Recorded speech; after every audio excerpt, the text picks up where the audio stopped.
Depoimento de um delegado da Polícia Federal mostrou que as operações da Polícia Rodoviária que tentaram impedir os eleitores do Nordeste de chegar a seu local de votação foram baseadas em fake news.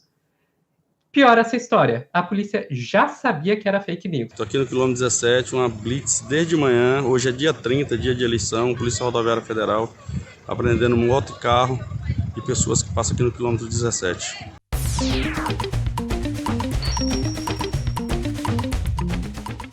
Eu acho que a maioria das pessoas lembra disso, né? Era óbvio, já nas eleições de 2022, as eleições presidenciais, que Lula tinha mais votos no Nordeste, e daí rolou muitas blitzes lá que acabaram impedindo, dificultando as pessoas de chegar aos seus locais de votação, né? Então a gente tem vários registros disso. Gente aqui para votar, se poder votar. Mago velho por cá, viu? Mago velho de Garanhuns. Aí, gente, o que é que revolta a gente? Hoje é dia 30 de outubro de 2022, dia da eleição.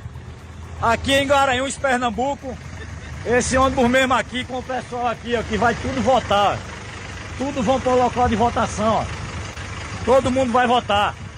A PRF acabou de parar esse ônibus aqui e o pessoal está impedido, pelo menos por enquanto, de seguir até o local de votação para poder escolher o seu presidente, o meu presidente, o nosso presidente. Certo? PRF em Campo Grande, prendendo aí as motos aí dos transportes dos eleitores. Aqui o pessoal que tá vindo da zona rural sendo surpreendido pela PRF já com guincho. Pronto para...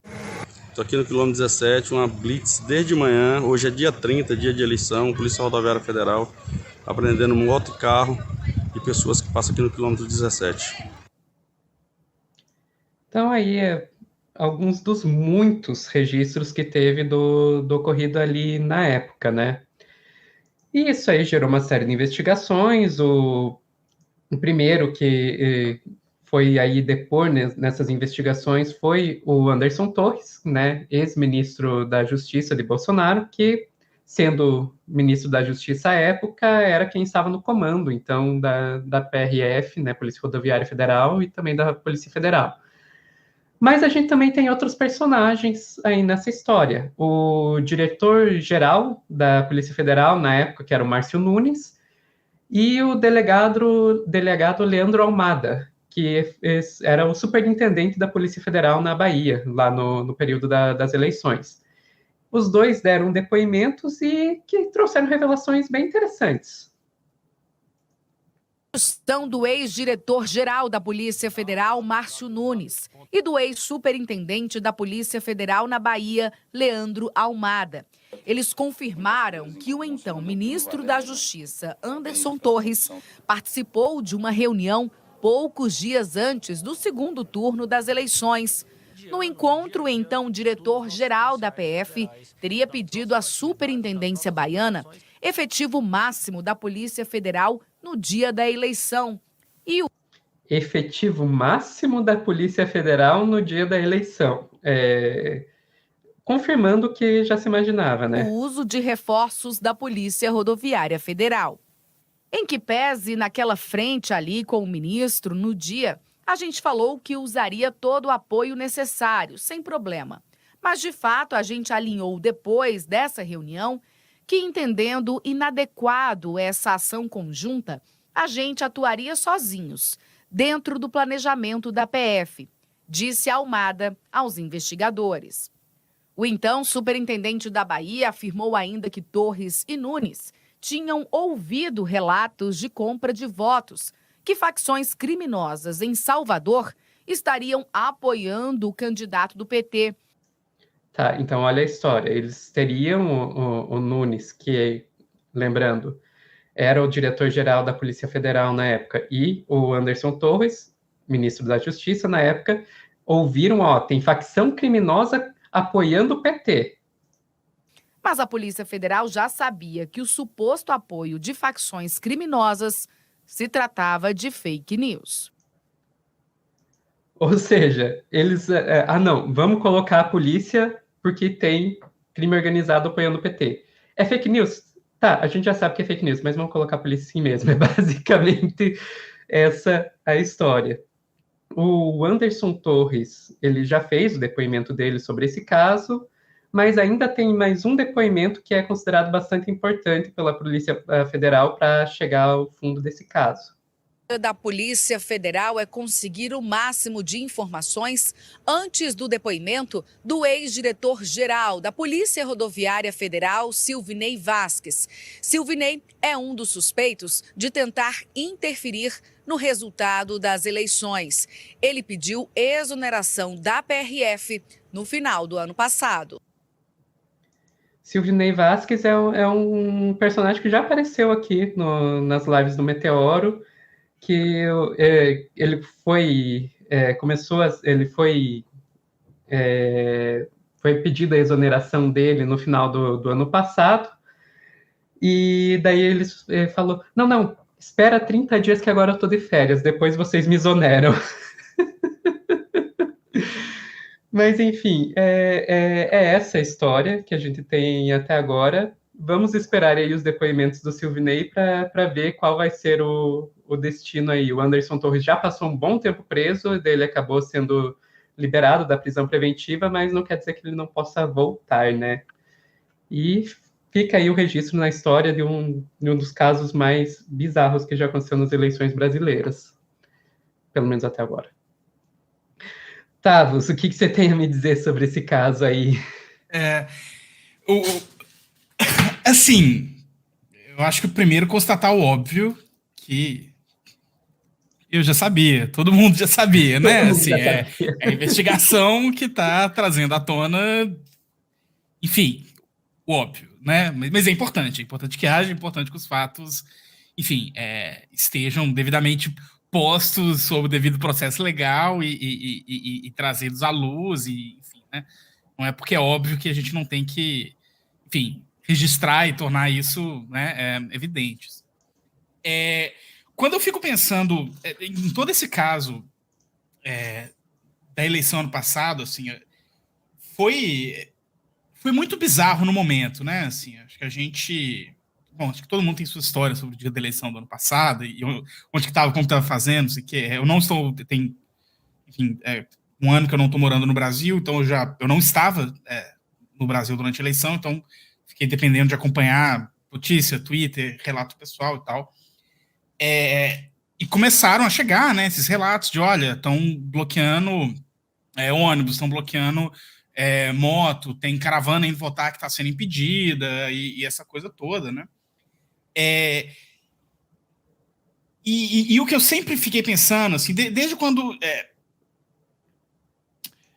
já no começo das discussões sobre fraude nas urnas, e a urna eletrônica, e essa bobajada toda, e depois esse processo com a Polícia Federal, e com a PRF e tal, eu não conseguia deixar de pensar como que o bolsonarismo ele atua frequentemente de forma muito simétrica com o trumpismo, né?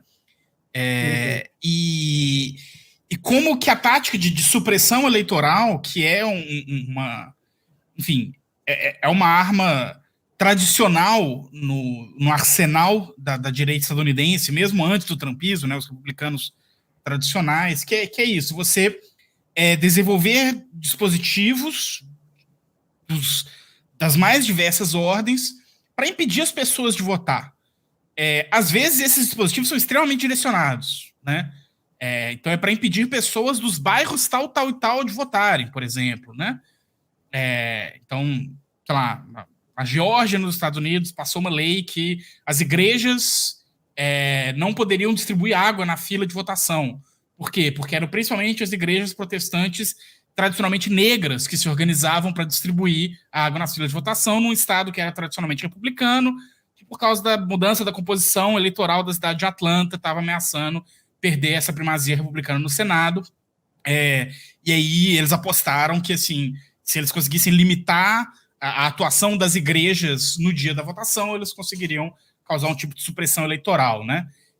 E é a mesma lógica desse impedimento de votação direcionada no Nordeste, né? Você sabe que e aí eu acho você talvez pode me corrigir, Sofia, talvez tenha uma memória um pouco mais fresca disso, mas eu acho que em alguns desses últimos depoimentos das últimas semanas, inclusive veio à tona de que existia um processo de levantamento de quais são as cidades com maior percentual de votações, isso no segundo turno, né? Votações para o Lula no primeiro turno. Quais foram as que tiveram os maiores índices? Então, essas são as cidades onde a gente vai direcionar a atuação, né? Então, essa atuação direcionada, enfim, ela é, obviamente, extremamente bizarra, né? E eu acho interessante pensar, porque no caso dos Estados Unidos, né, eles têm um sistema eleitoral totalmente bizonho, né? Que facilita esse tipo de atuação, né? Eles conseguem fazer inúmeras iniciativas de supressão eleitoral 100% para citar o cara dentro das 4 linhas da Constituição, né? Aqui não, né? Aqui você tem que extrapolar a legalidade, para usar um eufemismo, né? Tem tacanho, mas assim, que é o que agora, obviamente, está vindo à tona, que foi o que o Anderson Torres fez, e toda essa laia da PRF, enfim. Evidentemente, a gente sabe que isso sobe, mas caso, enfim, se as investigações vão conseguir subir junto, é a dúvida, né?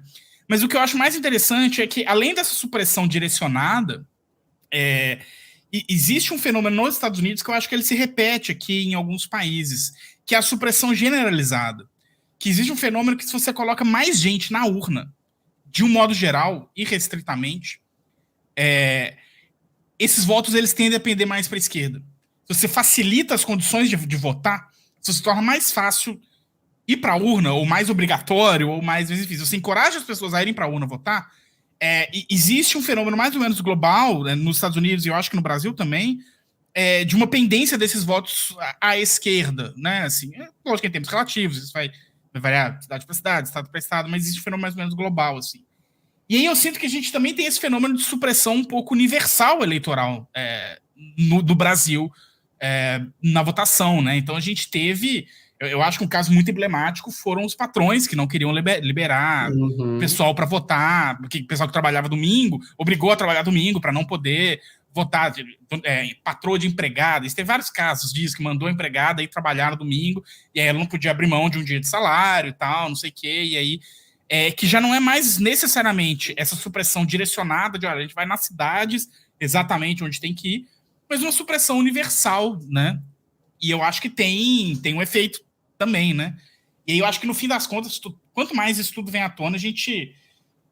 eu acho que faz a gente pensar, porque eu acho que o segundo turno ele teve um gosto um pouco amargo, né? Que foi apertado. E aí a gente fica nesse peso na consciência, né? Tipo assim, olha, 49% do Brasil é fascista. Ponto, assim. Metade do país apoia 700 mil mortos e tal.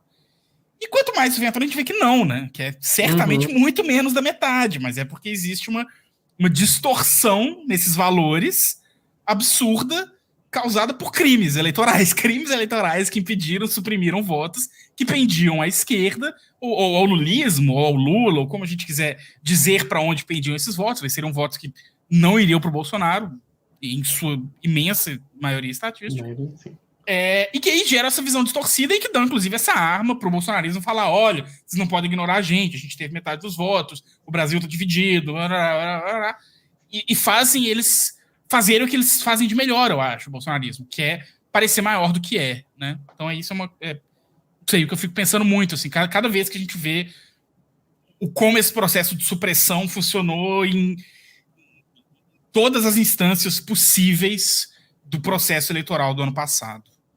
É o Brasil imitando o que tem de pior nos Estados Unidos para variar, né?